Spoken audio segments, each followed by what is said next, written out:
Assalamualaikum warahmatullahi wabarakatuh.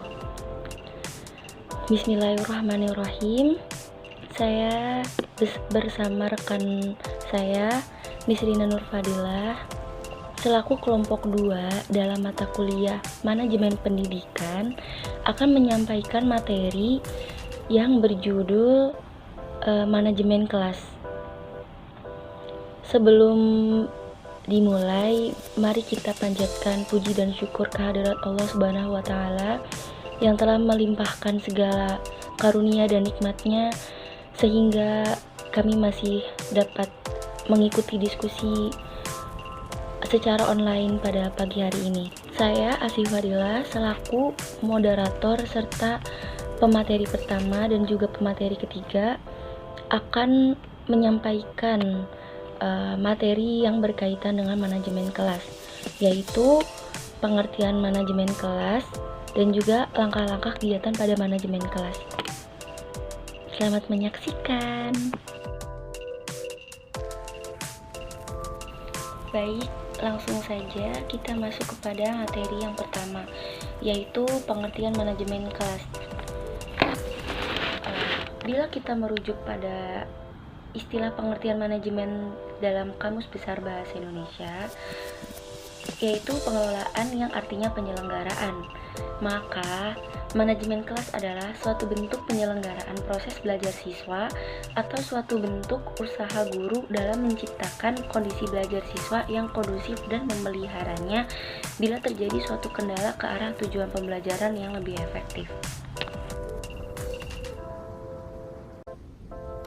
Baik, saya Nisna Nurfadilah sebagai pemateri kedua akan menyampaikan materi tentang tujuan manajemen kelas, faktor-faktor yang mempengaruhi manajemen kelas, aspek, fungsi, serta permasalahan yang ada di dalam manajemen kelas. Yang pertama, tujuan manajemen kelas. Melihat pengertiannya bahwa manajemen kelas dibentuk untuk mengelola ketertiban kelas, yaitu yang pertama, agar pengajaran dapat dilakukan secara maksimal guna terbentuknya pengajaran yang secara efektif dan efisien. Yang kedua, selalu memantau kemajuan siswa dalam hal pembelajarannya. Yang ketiga, selalu mengulangi perbaikan pengajaran untuk di masa yang mendatang. Sebagai kelas yang baik atau sebagai kelas yang tertib harus memenuhi standar-standar atau indikator-indikator tertentu. Yang pertama, sikap anak harus terus bekerja, melakukan tugas yang diberikan oleh guru. Yang kedua, setiap anak harus melakukan pekerjaan tanpa membuang-buang waktu. Misalnya, ketika seorang anak diberikan tugas oleh gurunya, maka seorang anak tersebut harus mengerjakannya. Yang kedua, ada faktor yang mempengaruhi manajemen kelas. Adanya kemungkinan hambatan yang akan kita hadapi sebagai calon tenaga pendidik di kelas bukanlah berarti ada satu masalah, melainkan ada banyak masalah. Dan kita sebagai seorang guru bukan berarti akan terus diam saja menghadapi masalah-masalah tersebut atau merasa bodoh amat. Menurut Pidarta, sebagaimana dikutip oleh Syaiful Bahri, terdapat beberapa faktor yang mempengaruhi manajemen kelas.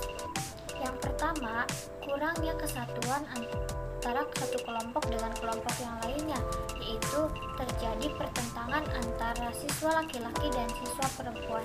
Yang kedua, tidak adanya standar perilaku dalam bekerja kelompok. Misalnya saat bekerja kelompok, sering adanya keributan atau bercakap-cakap atau pergi ke sana kemari tanpa adanya aturan yang jelas. Yang ketiga, adanya reaksi negatif terhadap anggota kelompok. Misalnya sering ribut, bermusuhan, saling mengucilkan, saling merendahkan antara satu kelompok dengan kelompok yang lain.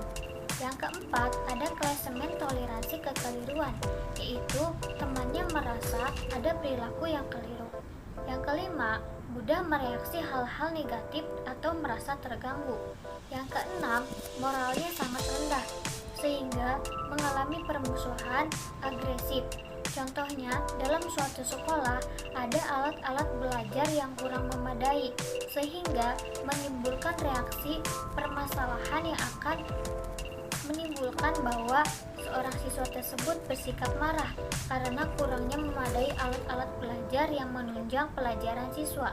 Yang ketujuh, tidak mampu menyesuaikan diri dengan lingkungannya yang berubah-ubah, seperti adanya tugas tambahan yang diberikan oleh guru atau ada teman baru yang masuk ke dalam kelas. Munculnya variasi perilaku yang terjadi pada siswa tersebut ada dikaitkan dengan beberapa faktor, yaitu karena pengelompokan antara siswa yang pandai, siswa yang sedang, dan siswa yang bodoh. Kelompok-kelompok yang bodoh akan merasa negatif atau merasa dikucilkan. Yang kedua, ada karakteristik individual seperti perbedaan kemampuan yang tidak ada kepuasan dari latar belakang ekonomi yang rendah atau berpengaruh kepada kemampuannya.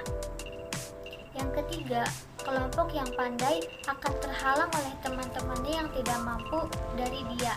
Kelompok ini sering menolak standar yang diberikan oleh guru. Dan yang keempat, tentang bekerja sepanjang jam berpelajaran, yaitu jika ada instruksi atau ada tugas-tugas yang diberikan oleh guru. Yang terakhir, ada aspek fungsi dan masalah-masalah manajemen kelas. Yang pertama ada aspek-aspek yang mendorong adanya manajemen kelas, yaitu harus mengecek kehadiran siswa, mengumpulkan hasil pekerjaan siswa, memeriksa dan menilai hasil pekerjaannya, pendistribusian alat dan bahan, pengumpulan informasi dari siswa, mencatat data, pemeliharaan arsip, serta mencapai materi-materi pelajaran. Yang kedua, ada fungsi manajemen kelas. Manajemen kelas sebenarnya merupakan penerapan antara fungsi-fungsi yang diaplikasikan di dalam kelas oleh guru untuk mencapai tujuan pembelajaran yang hendak dicapai. Yang pertama, harus ada perencanaan. Perencanaan adalah titik tolak balik bagi manajemen kelas, yaitu fungsi ini memberikan perencanaan untuk awal hasil pembelajaran yang mana harus dicapai di masa depan. Yang kedua, ada pengorganisasian. Pengorganisasian dapat digambarkan sebagai penciptaan mekanisme untuk mengimplementasikan perencanaan yang dibahas sebelumnya, yaitu seperti isu-isu kegiatan yang dimaksudkan ke dalam di mana sumber dayanya sebagaimana harus terjadi dan harus bertanggung jawab dan serta harus dipersiapkan oleh guru tersebut. Yang ketiga, ada kepemimpinan. Memimpin ketika rencana harus diubah menjadi realitas. Dia harus memberikan arah untuk memastikan bahwa tugas-tugas yang diperlukan secara efektif untuk melaksanakan tugasnya secara efektif dan efisien. Yang keempat, ada pengawasan.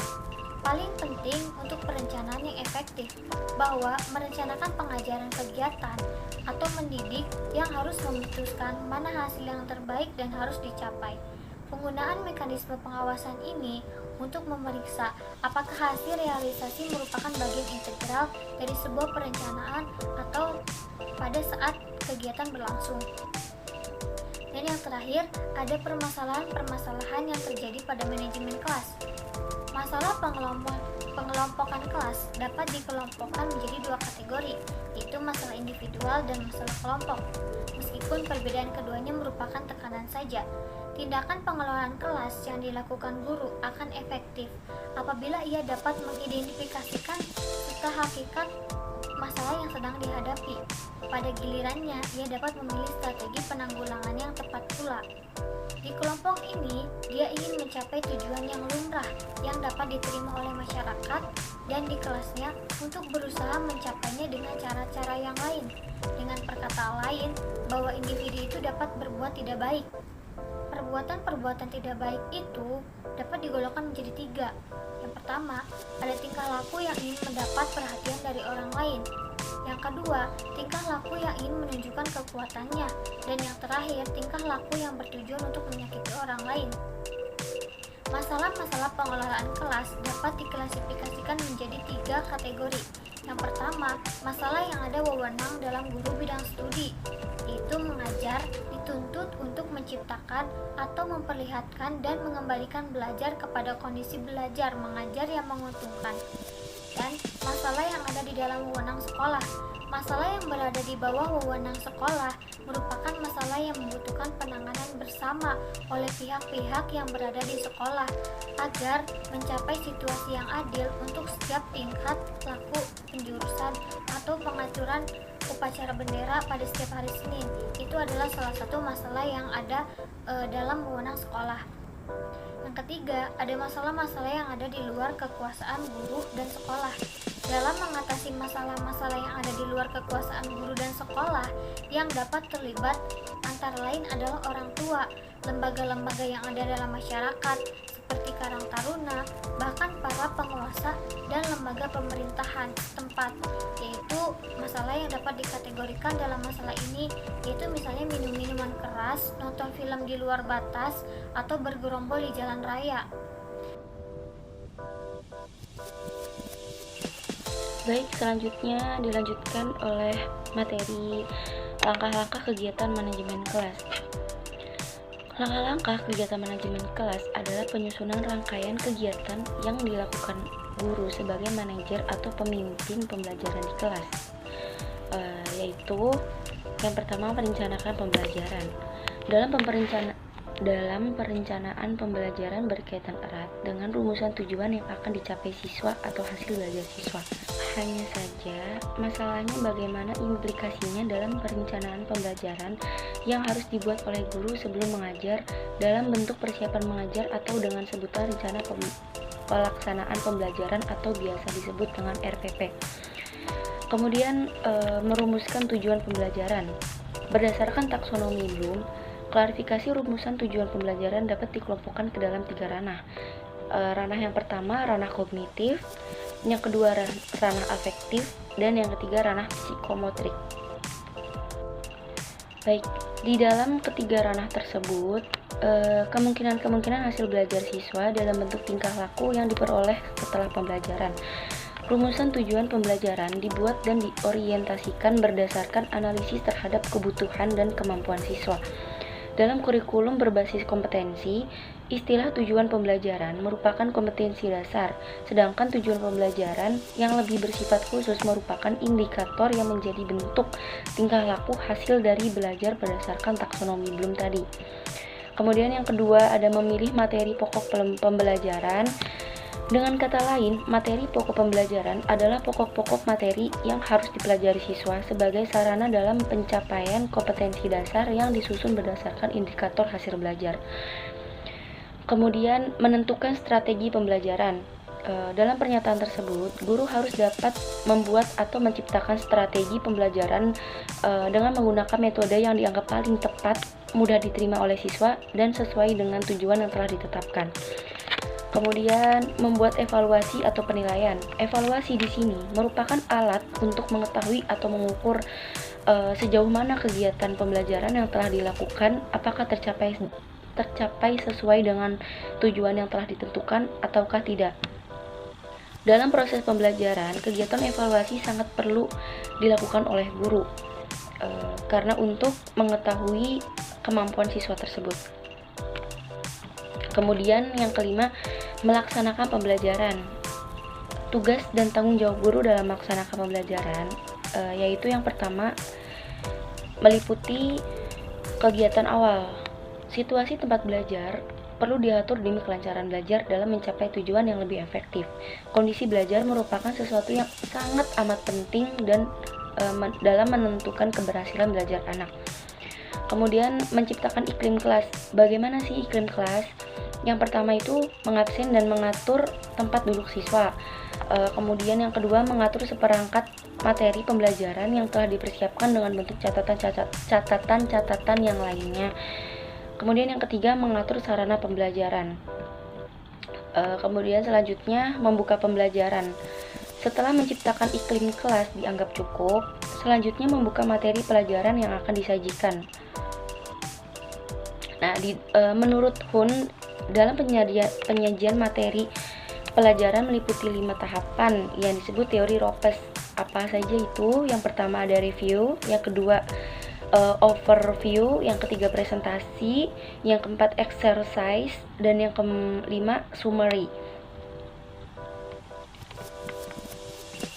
Kemudian yang selanjutnya lagi mengevaluasi pembelajaran. Baik, sedikit menambahkan tadi tentang poin mengevaluasi pembelajaran atau memberikan evaluasi pada siswa.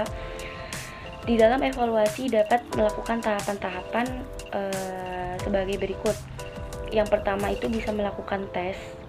tes sendiri mempunyai arti adalah suatu cara untuk mengadakan penilaian yang berbentuk suatu tugas atau serangkaian tugas yang harus dikerjakan oleh anak atau sekelompok anak sehingga menghasilkan suatu nilai tentang tingkah laku atau prestasi anak tersebut.